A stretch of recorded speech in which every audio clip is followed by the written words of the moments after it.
ពេលវេលាកន្លងផុតទៅយូរហើយតែរូបអូននៅតែដកជាប់ក្នុងចិត្តខំប្រាប់ខ្លួនឯងឲ្យភ្លេចអូនទៅតែបែរដូងមិនព្រមស្ដាប់សងភ្លើដែលធ្លាប់ដើរជាមួយគ្នានៅតែមានអនុស្សាវរីយ៍គ្រប់កន្លែងរាល់បទចម្រៀងដែលធ្លាប់ស្ដាប់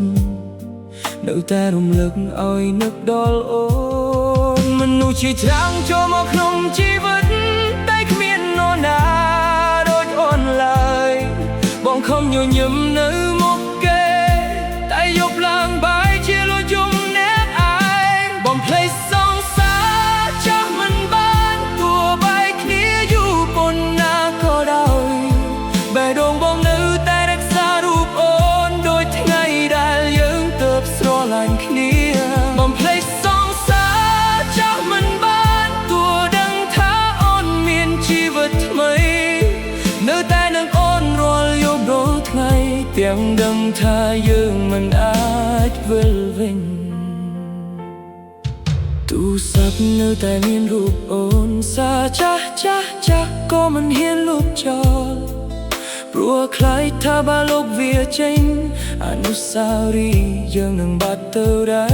រពេលឃើញអូនសប្បាយជាមួយគេ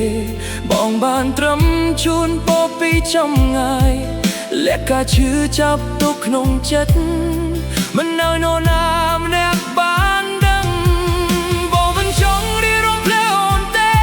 ព្រោះសោផលមង្គលអូនសំខាន់ជាងអ្វីទាំងអស់តែបែរដូងបងនៅតែស្រឡាញ់ទោះគ្មានសិទ្ធហៅអូនថាសង្សា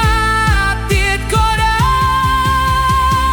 របងភ្លេចសង្សារចាស់មិនបានស្នេហ៍មួយនេះនៅតែរស់ក្នុងចិត្ត